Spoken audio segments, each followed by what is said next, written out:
তাদেরকে কেউ এখতিয়ার দেয়নি, কাউকে অধিকার দিয়েছে যে একজন পুরুষের ক্ষেত্রে 4টা বিবাহ করা যাবে। এই এখতিয়ার কি আমার বোনরা দিয়েছে কাউকে? ফানকিহু মা তাবা লাকুম মিনান নিসাই মাসনা ওয়া সুলাসা ওয়া রুবা ওয়া ইন খিফতুম আল্লা তাদিলু ফাওয়াহিদা।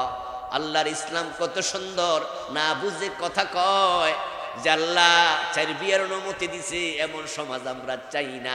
তুমি কোরআনের বিরুদ্ধে অবস্থান কেন নাও? কোরআনের বিরুদ্ধে কথা বললে তো ঈমান থাকে না। এজন্য কোরআনের এই আইনগুলো তো নতুন না, এটা তো 1400 বছর আগে।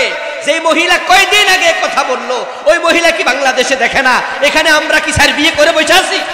তো সে কোরআনের বিরুদ্ধে কেন কথা বলবে? পুরুষরা 4 বিয়ে করবে এই সমাজ আমরা চাই না। আমাদের বোনেরা কি 4 বিয়ের অনুমতি দিয়েছে? আল্লাহ অনুমতি দিয়েছে, তুমি কথা বলার কে?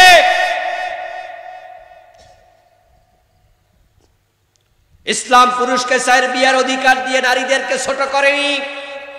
কারণ যেই পুরুষটা 4 বিয়ে করবে তার ঘরেও মা আছে, তার মাও নারী, তার মেয়েও নারী, তার স্ত্রীও নারী।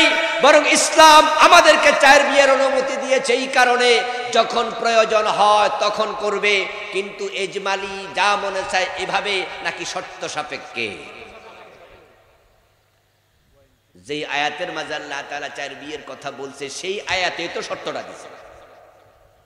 একই আয়াতে ফানকিহু মা তাবা লাকুম মিনান নিসাই মাসনা ওয়া সুলাসা ওয়া রুবা ওয়া ইন খিফতুম আল্লা তাদিলু ফাওয়াহিদা। আল্লাহর ইসলাম কত সুন্দর, না বুঝে কথা কয় যে আল্লাহ 4 বিয়ের অনুমতি দিছে, এমন সমাজ আমরা চাই না। তুমি কোরআনের বিরুদ্ধে অবস্থান কেন নাও? কোরআনের বিরুদ্ধে কথা বললে তো ঈমান থাকে না।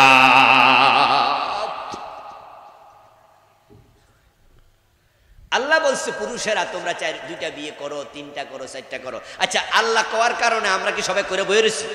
আর আল্লাহ কি কইছে করণ লাগবো? এটা কি ইসলাম কি বাধ্য করছে না অনুমতি দিছে? এরপর আল্লাহ তাআলা বলছে তবে যদি তোমরা একাধিক বিয়ে করো আর তাদের মাঝে সমতা বিধান করতে না পারো তাহলে একাধিক বিয়ে করবে না। ফাওয়াহিদা, তুমি শুধু একটাই করো। আমার প্রিয় ভাইয়েরা, যেই সমাজে 4 বিয়ের কথা এসেছিল ইসলামের একবারে প্রথম যুগে, ওই সমাজে যুদ্ধ ছিল। মক্কার মানুষ কথায় কথায় আরবের মানুষ যুদ্ধ করত। যুদ্ধের মাঠে পুরুষ মরে বেশি না নারী? যুদ্ধের মাঠে কি মহিলারা যায়? তো যুদ্ধের মাঠে যে পুরুষ মারা যায়, ওই পুরুষদের কি ঘরে বউ নাই? এখন তাদের বিধবা বউয়ের কি হবে?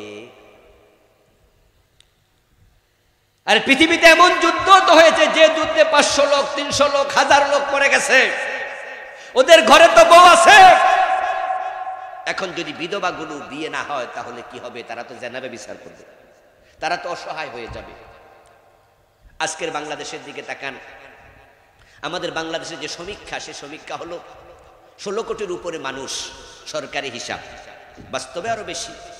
এই 16 কোটি মানুষের মাঝে মহিলার সংখ্যা পুরুষের চেয়ে 30 লাখের বেশি, 33 লাখের মতো বা আরো বেশি। এখন যদি পুরুষরা একটা বিয়ে করবে আর বাহিরে করার সুযোগ ইসলাম দেয় নাই, তাহলে 33 লাখের বিয়ে হবে কেমনে? আরেকটি হাদিস শুনুন, সেটা হচ্ছে কিয়ামত যত আগাবে নারীদের সংখ্যা তত বাড়বে। এখন যদি পুরুষের একাধিক বিয়ে করার সুযোগ না পায়, ওই নারীদের কি হবে? ইসলামের জন্য এটাকে অনুমতি দিছে মাত্র, নাকি ইসলাম বলছে বিয়ে বেশি করলে সওয়াব বেশি? আর আমরা যারা পুরুষ আছি, আমরা কি 4 বিয়ে করার জন্য পাগল হয়ে বসে আছি? আমরাও তো ভাবি যে আরে বাবা একটা লইয়ে তো বাংলাদেশে কুলান যায় না। কথা কি বেঠিক কইছি? আরে একটা ঠেলাও তো অনেকে ঠান্ডা পানি খেতেছে। কেটা জানি একটা গান লিখছে, যদিও গানটার সাথে আমি একমত না, কিন্তু লিখছে যে আমি আগে ছিলাম জীবিত, এখন আমি বিবাহিত। তাহলে আগে কি ছিল? এখন কে? এখন হে বলে বিবাহের মানে হে আর বাইশ চাই না, এই জন্য জীবনের বিপরীতে বিবাহরে আসছে। আগে জীবিত ছিল, এখন সে বিবাহিত। তো একটা কইরা যদি এ কথা কয়, 2টা করলে খবর কি, 3টা করলে আরো কি খবর, 4টা করলে তো এলাকাতে থাকা দা। এজন্য কোরআনের এই আইনগুলো তো নতুন না, এটা তো 1400 বছর আগে। যে মহিলা কয়দিন আগে কথা বললো, ওই মহিলা কি বাংলাদেশে দেখে না? এখানে আমরা কি স্যার বিয়ে করে বসে আছি? তো সে কোরআনের বিরুদ্ধে কেন কথা বলবে?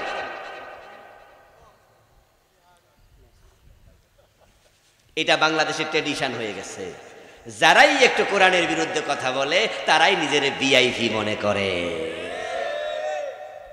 সে মনে করে সে সুশীল। আসলে কি সুশীল না কুশীল? আর সু থেকে পরে হাইফেন দিয়া শীল হইলে অসুবিধা নাই। শীল মানে হলো নাফিত,